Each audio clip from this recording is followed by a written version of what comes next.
हाँ दोस्तों, मैं आज आपको ये सवाल को हल करना बताऊंगा। सिद्ध करो कि आई एम इक्वल टू 0, प्रत्यावर्ती धारा का एक चक्र या एक आवर्तकाल का माध्यमान शून्य होता है, अर्थात आई एम इक्वल टू 0। हमने लास्ट वीडियो में देखा था कि इसका माध्यमान आधे चक्र के लिए अपन ने इसके दो वैल्यू निकाली थी। आई एम हाफ आधे चक्र के लिए, आधे चक्र के लिए हमने निकाला था। इसकी वैल्यू आई थी आपके प्लस 0.637 I0। ये थी आपकी 0 से T/2 तक, यानी अर्ध आवर्तकाल तक। उसके बाद आई एम हाफ, अगर इसका वापस हाफ आप निकालेंगे, ये निकालेंगे आप T/2 से T तक, तो ये आएगी आपके माइनस 0.637 I0। अब दोनों का अगर बीजी योग करें तो आई एम, ये पूरे चक्र के लिए, ये आधे चक्र के लिए, ये आधे चक्र के लिए, ये आपके हो गई पूर्ण चक्र के लिए, पूर्ण चक्र के लिए, तो ये हो जाएगी, दोनों निरस्त हो जाएगा और शून्य आ जाएगा। तो ये हमने, एक तो अपने पास ये तरीका है और एक सीधा डायरेक्ट तरीका है आई एम इक्वल टू 0 निकालने का। मैं आपको डायरेक्ट तरीका बताऊंगा और एग्जाम में क्वेश्चन आ जाता है कि सिद्ध करो कि प्रत्यावर्ती धारा का एक चक्र या एक आवर्तकाल का माध्यमान शून्य होता है।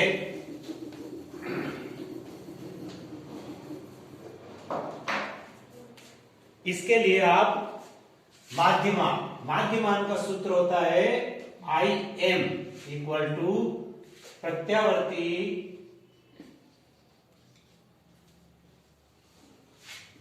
धारा का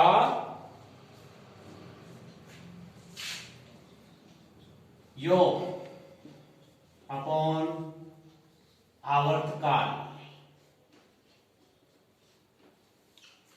तो आई एम इक्वल टू प्रत्यावर्ती धारा आपके लिए क्या है, आई प्रत्यावर्ती धारा है, तो इसकी वैल्यू कहां से, 0 से T तक है। तो आई dt, आई का हम क्या करेंगे, समाकलन कर देंगे और नीचे आ जाएगा आवर्तकाल आपका T मतलब आवर्तकाल। देखो प्रत्यावर्ती धारा का समस्त छोटी बड़ी सभी धाराओं का योग होगा 0 से T तक आई dt अपॉन T आ जाएगा। ये हो जाएगी आपकी माध्यमान। अब हम आई की वैल्यू हम जानते हैं, आई की वैल्यू क्या होती है, आई की वैल्यू होती है I equal to I0 sine omega t, ये आई की वैल्यू होती है। तो हम आई की वैल्यू यहां पर I0 साइन ओमेगा t रखेंगे। तो आई एम इक्वल टू, यहां पर ये 1/t को बाहर ले लेंगे और यहां रह जाएगा 0 से t। अब आई की वैल्यू रखेंगे I0 sine omega t dt। अब आपके यहां पर देखो I0 अचर राशि है, I0 भी बाहर आ जाएगी, साइन ओमेगा t रह जाएगा। साइन ओमेगा t का हम क्या करेंगे, समाकलन करेंगे। तो यहां पर हो जाएगा I m equal to I0 upon t, I0 बाहर आ गया, 0 से t तक साइन ओमेगा t dt, ये हो गया। अब इससे आगे आपका, अब साइन ओमेगा टी का हमको क्या करना है, समाकलन करना। साइन ओमेगा टी का समाकलन क्या होता है दोस्तों, कोस omega T. Sign omega T का समाकलन होता है कोस ओमेगा टी, और फिर ओमेगा टी भी एक टी का फलन है, ओमेगा टी भी एक टी का फलन है, तो उसका भी वापिस समाकलन होगा। तो I m equal to I0 upon t, ये तो बाहर की राशि हो गई, और साइन का हो जाएगा आपके minus cos omega T upon omega T. तो इसका आपका हो जाएगा ओमेगा, ब्रैकेट बंद, 0 से t। वापिस समझो, I0 t ऐसा कैसा बाहर आ गया, 0 lower limit, t upper limit है, साइन ओमेगा टी का माइनस कोस ओमेगा टी और ओमेगा टी का ओमेगा, ये इसका समाकलन होता है साइन थीटा का। ये देख लीजिए आप, integral sine theta D theta बराबर माइनस कोस थीटा होता है। ये फॉर्मूला है, इससे हमने वैल्यू कर दी। और फिर थीटा में भी टी है, फिर इसका ओमेगा टी का हुआ तो ओमेगा आएगा। अब हम इसकी ओमेगा वापिस आपके लिए अचर हो गया, ये बाहर आ जाएगा। तो I m equal to I zero t omega, और यहां पर रह जाएगा आपके माइनस कोस ओमेगा टी 0 से टी। अब आप क्या करेंगे, अपर लिमिट लोअर लिमिट रखेंगे। क्या करेंगे हम, अपर लिमिट लोअर लिमिट की वैल्यूज रखेंगे। पहले अपर लिमिट की रखेंगे, फिर लोअर लिमिट की रखेंगे। तो यहां हो जाएगा equal to I zero t omega bracket के अंदर minus cos omega capital T minus minus plus हो जाएगा, एक माइनस समाकलन का आएगा, minus minus plus cos omega into 0। तो यानी ये हो जाएगा कोस 0। तो यहां पर हो जाएगा आपका I zero upon t omega t या टी ओमेगा ब्रैकेट के अंदर कोस ओमेगा टी। ओमेगा की वैल्यू क्या होती है, ओमेगा की वैल्यू होती है ओमेगा इक्वल टू, इसकी वैल्यू होती है ओमेगा की 2 पाई अपॉन टी। तो यहां पर हम वैल्यू रख देंगे omega equal to 2 pi upon t into t plus cos 0। तो ये हो जाएगा टी से टी कट जाएगा, तो आपके यहां पर वैल्यू क्या आ जाएगी,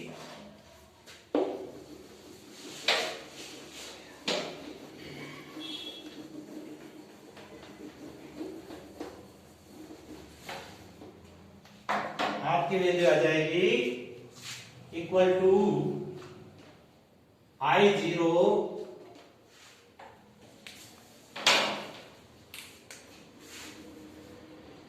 equal to I zero upon t omega bracket में minus cos 2 pi plus cos 0 degree.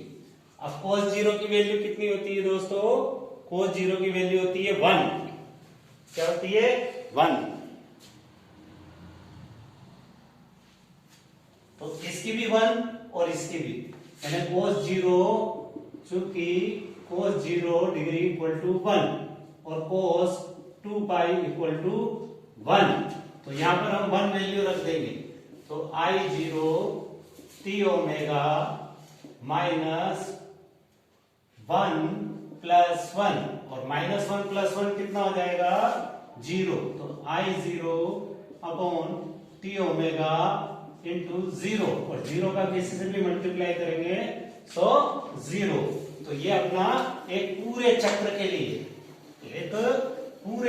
के लिए मध्यमान का, प्रत्यावर्ती धारा का मध्यमान की वैल्यू आ गई है, यानी कि आई एम इक्वल टू 0। ये हमने हेंस प्रूव्ड कर दिया, ये आपका प्रूव हो गया। अर्थात ये आपका प्रत्यावर्ती धारा का ग्राफ है। तो ये अर्धचक्र, फिर ये अर्धचक्र, ये प्लस में ये माइनस में, यहां आया कि total I m equal to 0 आ गया, यानी यहां से यहां तक। हाँ दोस्तों, अब मैं आपको आरएमएस के बारे में बताना चाहता हूं। आरएमएस का फुल फॉर्म होता है रूट मीन स्क्वायर। फिर सुनिए, आरएमएस का फुल फॉर्म होता है R for root, M for mean, S for square, और वैल्यू का मतलब हो गया मान। रूट वर्ग, माध्य, मूल, मान।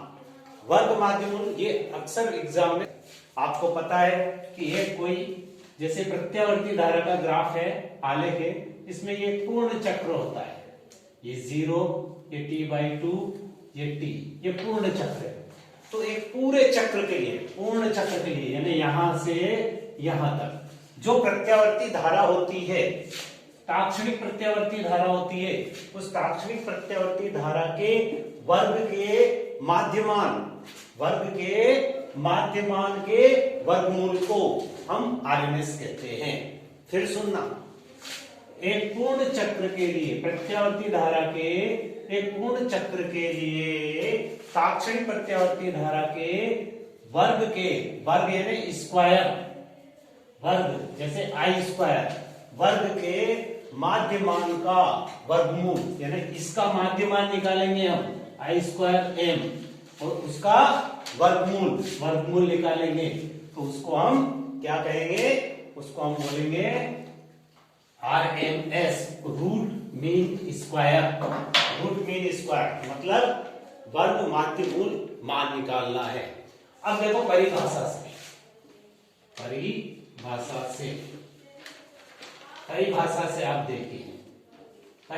आप देखिए कि इसका परिभाषा से एक पूर्ण चक्र के लिए ताक्षणिक प्रत्यावर्ती धारा, ताक्षणिक प्रत्यावर्ती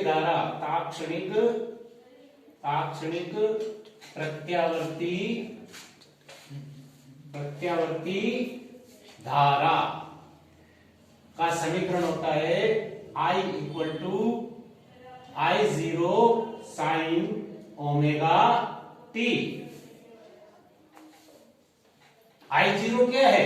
I0 है प्रत्यावर्ती धारा का शिखर मान, मैक्सिमम मान, अधिकतम, ये I0। ये हो गया आपका समीकरण नंबर 1। उसके बाद देखो आप दूसरी चीज देखो, ताक्षणिक प्रत्यावर्ती धारा के वर्ग। अब इसका वर्ग करने पर, यानी समीकरण 1 का वर्ग करने पर, तो वर्ग करेंगे तो ये हो जाएगा आई स्क्वायर बराबर I0 square sine square omega T. ये हो गया आपका समीकरण नंबर 2। उसके बाद आ जाओ वर्ग के मध्यमान। अब इसका माध्यमान निकालना है, आई स्क्वायर का माध्यमान, इसका माध्यमान, तो माध्यमान के लिए हो गया आई स्क्वायर का योग बटा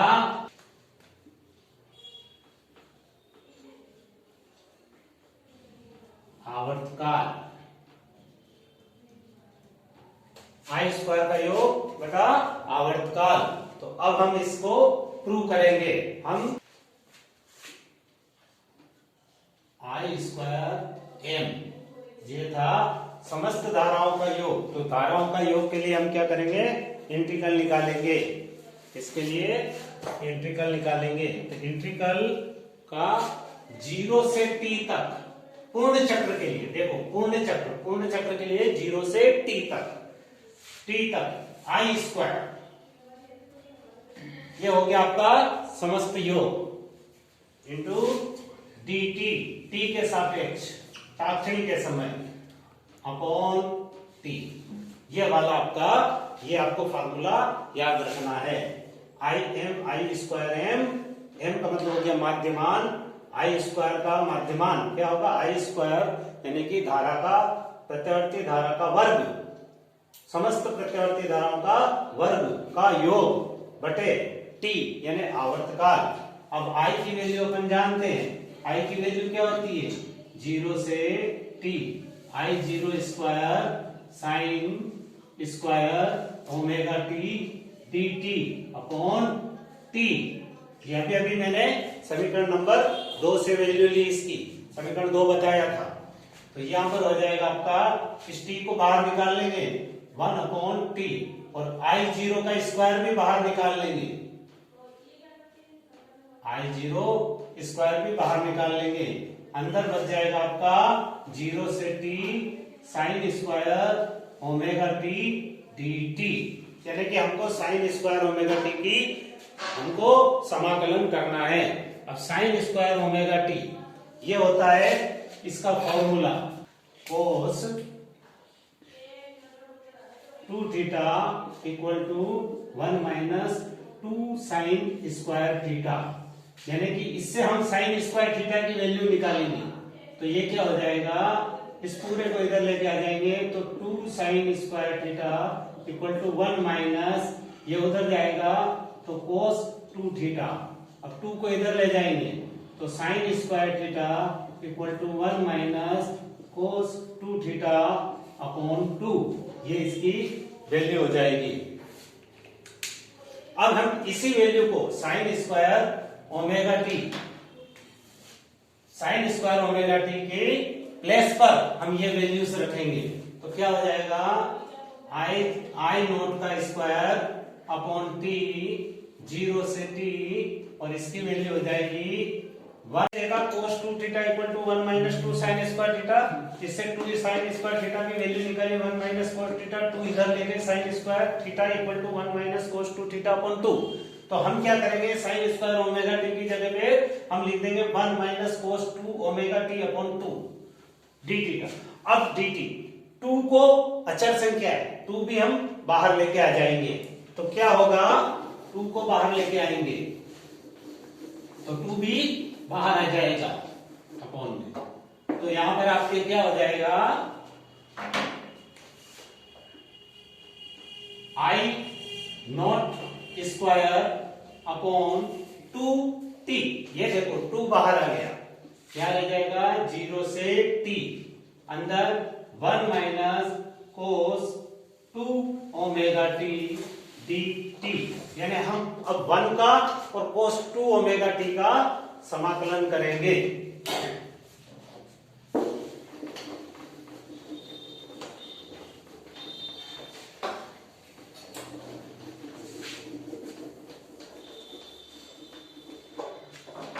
इसका हम समाकलन करेंगे तो यहां पर हो जाएगा आपका I0 स्क्वायर 2t और बिग ब्रैकेट लगा देंगे और 0 से t dt माइनस 0 से t cos 2 omega t dt।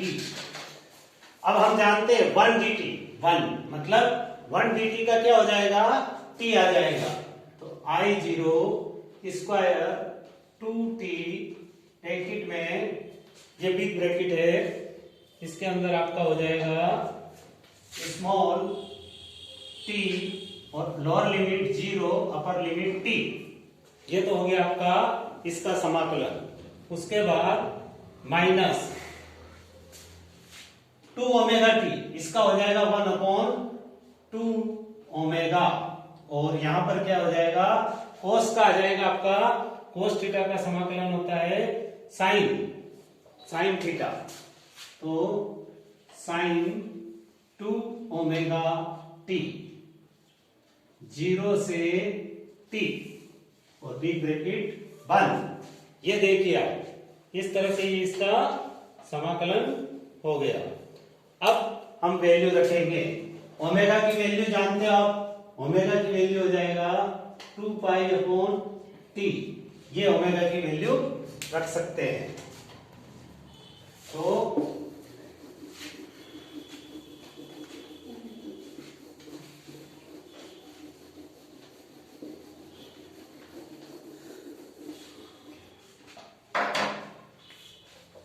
यहां पर क्या हो जाएगा, I0 का स्क्वायर 2t बिग ब्रैकेट, ये हो जाएगा आपके t minus 0 minus 1 upon omega की वैल्यू रखेंगे तो 2 इंटू 2 पाई और ऊपर हो जाएगा t, ये ओमेगा की वैल्यू रखी, और यहां पर आ जाएगा आपका साइन 2 इंटू ओमेगा की value 2 pi upon t into T minus, ये हो जाएगा साइन, एक 0 है तो ये पूरा 0 में डायरेक्ट कर रहा हूं, ये 0 हो जाएगा, और यहाँ t से t कट जाएगा, तो ये हो जाएगा आपका I0 स्क्वायर 2t और बिग ब्रैकेट t माइनस 0 मतलब माइनस t और t अपॉन 2 2 जा 4 पाई, 2 दूना 4, 4 पाई आ जाएगा।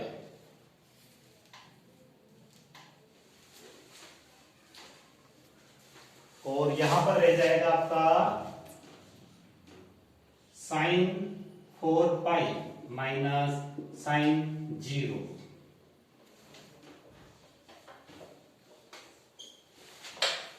अब आपके लिए वैल्यू रखेंगे। हम जानते हैं कि साइन 4 पाई और साइन 0 दोनों की वैल्यू समान होती है और वो होती है 0। कितनी होती है? 0।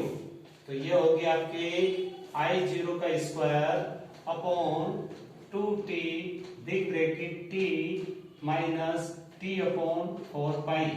तो ये भी 0 और ये भी 0, तो ये पूरा 0 हो जाएगा। तो ये पूरा सेक्टर 0 हो जाएगा और यहाँ रह जाएगा I0 का square upon 2t into t से t कट गया तो I0 का स्क्वायर अपॉन 2। तो ये आपकी IRMS वैल्यू आई स्क्वायर m, मतलब रूट मीन स्क्वायर। अभी आपको इसका वर्गमूल और निकालना है।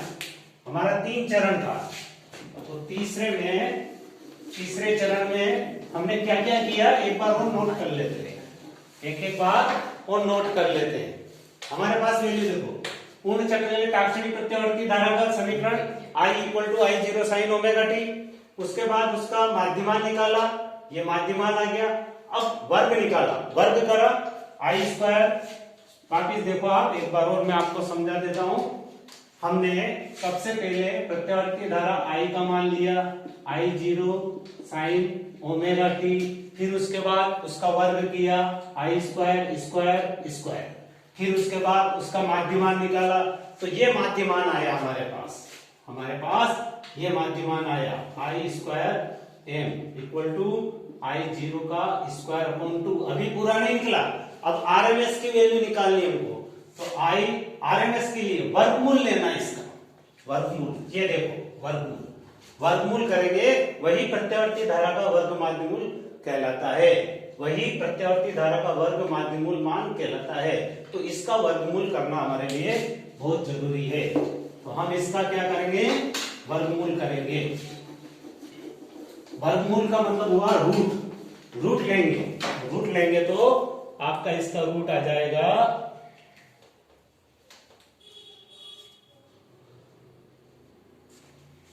Root I square m equal to root I not square upon 2।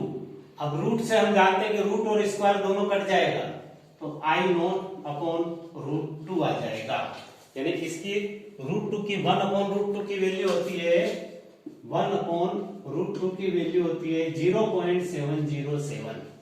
तो इसकी वैल्यू रख देंगे तो ये आ जाएगा आपका IRMS। अब मैं डायरेक्ट इसकी वैल्यू रख रहा हूं IRMS, है ना? IRMS लिख सकते हो आप इसकी जगह पे, और यहां पर हो जाएगा 1 अपॉन रूट 2 की जगह 0.707 I0। ये आपकी इसकी वैल्यू आई है। दोस्तों इसमें एक चीज और मैं ऐड करना चाहता हूं, छोटी सी चीज है, समझा देता हूं मैं आपको।